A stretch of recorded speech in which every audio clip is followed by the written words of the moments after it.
Oi, eu sou Luísa Mandetta e esse é o vídeo da série de perguntas e respostas. Eu vou trazer algumas perguntas frequentes dos seguidores do Instagram ou de alguma outra pessoa pra gente trazer aqui pra discussão. Vamos lá? E uma pergunta que aparece bastante. Como o Enneagrama pode me ajudar nos relacionamentos? De tanta forma, de tanto jeito, que eu nem sei te falar. Mas talvez assim, o mais importante e que talvez seja meio negligenciado é a gente se conhecer através dos 3 centros de inteligência e conhecer as pessoas do nosso convívio também através dos 3 centros de inteligência. O Enneagrama ele mostra um pouco, ele demonstra um pouco do comportamento do ser humano através de várias janelas, de várias formas, e talvez o comecinho ali seja através dos centros de inteligência, o mental, o físico ou o emocional. Todos nós temos um que predomina. E esse predomínio meio que é como uma lente que a gente vai olhar para o mundo. E é claro que, vamos imaginar que você tem um emocional predominante, imagina você se relacionando com alguém que tem o mental predominante. Vai ter embates aí de relacionamento. Então, sabendo o seu centro de inteligência, o centro de inteligência das outras pessoas, do centro de inteligência vai derivar o tipo, porque cada um dos 3 centros de inteligência vão ter representantes de 3 tipos, né? Então, o mental você vai conhecer o 5, o 6, o 7, o físico você vai conhecer o 1, o 8 e o 9, e o emocional você vai conhecer o 3, o 4 e o 2. Então, você vai conhecer maneiras diferentes também de experimentar e de vivenciar cada um desses 3 centros, através desses 3 perfis, né? E também a gente está falando de ser humano, não tem jeito de ser uma coisa simples. Cada um desses perfis vão ter 3 instintos dominantes também. Então, o tipo 2, que é um representante do emocional, vai ser completamente diferente quando ele tiver um dos 3 instintos predominantes, né? No instinto a gente vai falar de sexual, social e autopreservação. Então, um 2 emocional com autopreservação dominante é bem diferente do um 2 que é emocional, mas que tem o social dominante. Tá vendo como as coisas mudam completamente? Então, você pode falar, eu trabalho com o tipo 2, mas qual que é o instinto dele dominante? Qual é o reprimido? Porque o 2 com autopreservação reprimida é bem diferente do 2 com sexual reprimido. E aí vai! A gente está falando de uma complexidade enorme, como você pode ver. Sabendo disso tudo, você acredita que vai melhorar ou não o seu relacionamento? Vai melhorar demais, na verdade revoluciona a sua maneira de lidar com você e a sua maneira de lidar com os outros, né? Então eu já consegui testemunhar diferenças enormes na compreensão do outro através dessa percepção dos centros de inteligências que deriva no tipo, que aí tem, depois você vai ver o subtipo, depois você vai ver a hierarquia dos instintos, né? Então tem uma série de coisas que vai te ajudar a decifrar esse ser humano complexo que às vezes é um ser que você ama.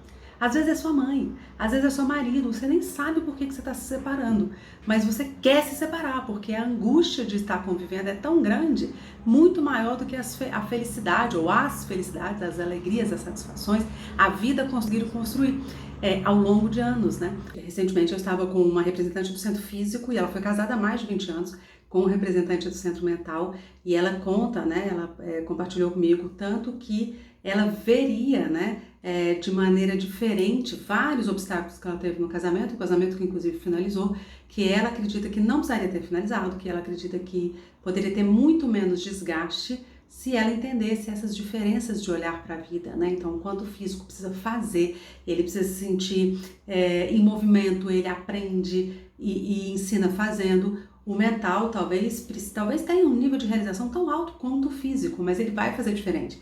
Ele vai precisar analisar, ele vai precisar de um tempo. Provavelmente alguns dos representantes dos mentais não gosta de improviso, não gosta de ser pego de surpresa, prefere muito mais uma comunicação, WhatsApp, e-mail, do que, né, ter que responder aquilo na hora. Então, pequenas sutilezas do dia a dia que vão desgastando os nossos relacionamentos, principalmente marido, mulher, principalmente filho, né, que são relacionamentos próximos que a gente tem que ficar o tempo todo ajustando, alinhando, né, expectativas. Eles podem ganhar muito com a sabedoria do Enneagrama.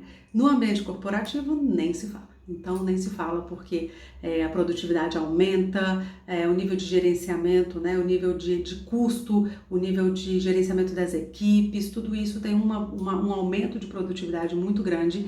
Quando os líderes se conhecem através da janela de liderança, cada um vai liderar de um jeito, a gente sabe que no Enneagrama não existe isso, o tipo X é o melhor para ser líder, o tipo Y é o melhor para vendas, o outro é o melhor para o administrativo. Quanto mais eu conheço e aprofundo na sabedoria do Enneagrama e principalmente na vivência, mais eu percebo que isso é uma balela, que não existe disso, porque cada um vai liderar de uma forma e as empresas elas ganhariam muito se elas saíssem desse estereótipo, sabe? Então tem que ser muito agressivo para estar aqui nesse setor, isso pode ser uma besteira, ainda mais nos dias de hoje que a gente precisa de uma multidisciplinaridade, que a gente precisa de pessoas, né? Porque tudo que é muito repetitivo a gente consegue substituir por máquinas e equipamentos, né? Então vamos lá, espero que eu tenha te ajudado aí, como é que o Enneagrama pode me ajudar. Se o Enneagrama pode me ajudar nos relacionamentos, imagina, pode ajudar, pode revolucionar os seus relacionamentos, tá? Não porque você vai conhecer o Enneagrama e os outros vão mudar, mas porque você vai conhecer o Enneagrama e você vai achar o caminho da mudança. Vamos para uma próxima pergunta. Pode ser 2 tipos ao mesmo tempo? Você vai ver que se você gostar e se aprofundar no Enneagrama, você vai encontrar uma ou mais até linha que diz que sim. O que é a tradição do Enneagrama e o que eu percebo no meu caminho aqui de trabalho de quase uma década? Não.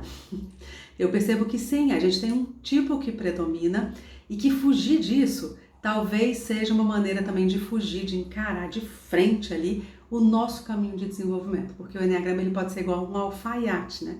Ele vai desenhar no seu corpo o caminho de desenvolvimento que você deveria ter. E saber o tipo que predomina pode fazer com que você tenha esse caminho de desenvolvimento mais rápido, sabe? Rápido assim, né? Você vai ficar até o último dia da sua vida se desenvolvendo, essa é a verdade. Mas assim, talvez mais assertivo, tá? O que pode acontecer é você se identificar com mais de um tipo. Né? O que pode acontecer é que você se confunda, né? Tem alguns tipos, posso dar exemplo do tipo 5, do tipo 6, né? Que ele tem uma tendência a se confundir, ele pode parecer com 1, ele pode parecer com 2, ele pode parecer com todos os tipos, tá? Do 1 ao 9, o tipo 6 ele pode se confundir com todos os tipos. Eu sou uma tipo 6 e quando eu conheci o Enneagrama eu tinha certeza que eu era uma 4, né? E também tive muita dúvida entre ser 9. Tem alguns outros vídeos que eu conto um pouco mais sobre isso. Com o tempo você vai perceber qual que é o seu tipo mesmo, aí vem uma paz, vem uma calma, e aí sim aquele caminho responsável do desenvolvimento. Então o que eu percebo na minha vivência até hoje é que, olha, você é um tipo só que predomina, embora você tenha a influência dos outros 8 tipos em você. Naturalmente você vai ter algumas pessoas mais, umas pessoas menos, né? Mas naturalmente você vai ter a influência dos outros tipos. Tem uma linha também que diz que você é um tipo predominante e que tem dois outros que influenciam muito. Por exemplo, se eu for uma tipo 6 com a influência da inveja, que é o tipo 4 no Enneagrama, eu vou ser bem diferente de uma tipo 6 que tem influência da luxúria, que é um tipo 8 no Enneagrama. Existe uma linha que fala sobre isso e pra mim é bem coerente, sabe? Mas de novo, tem um que predomina, tá?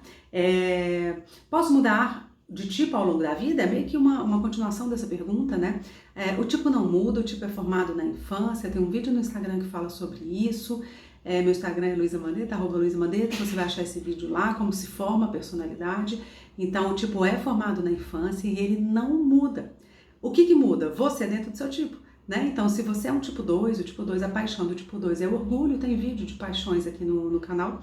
A paixão do tipo 2 é o orgulho. Então, pode ser que na adolescência você tenha esse orgulho forte, sabe? Uma forte necessidade de provar que você faz a diferença na vida das pessoas, que você não precisa dos outros, que você não precisa de ajuda. E que lá pelos seus 50 anos você já baixou um pouquinho a bola, né? Você já baixou um pouquinho a bola e percebeu que precisa de ajuda e que aprendeu, né, a dizer não, que aprendeu a pedir ajuda. Então, talvez o nível da paixão, né, o nível da inclinação da personalidade diminua, mude conforme as suas experiências de vida e a sua bagagem, o seu nível de olhar para o tanto que você precisa se desenvolver. Talvez isso mude, mas o tipo não. Você é um tipo desde que você formou a sua personalidade até o último dia da sua vida. Bom, essas foram as perguntas de hoje, espero que você tenha gostado, que tenha sido também uma dúvida sua. Não esqueça de compartilhar esse vídeo com quem você acha que a sabedoria do Enneagrama pode transformar a vida dessa pessoa. Olhe com carinho para o seu ciclo, né, de relacionamento, aquelas pessoas que têm filhos, Tem gente também que não, né, não tem filho biológico, mas tem um papel importante na vida de outras pessoas, né, como líderes, como inspiradores. Essas pessoas também vão ganhar muito ao conhecer a sabedoria do Enneagrama pelas suas mãos, compartilhando esse vídeo. Beijo grande e aproveite todos os vídeos do canal.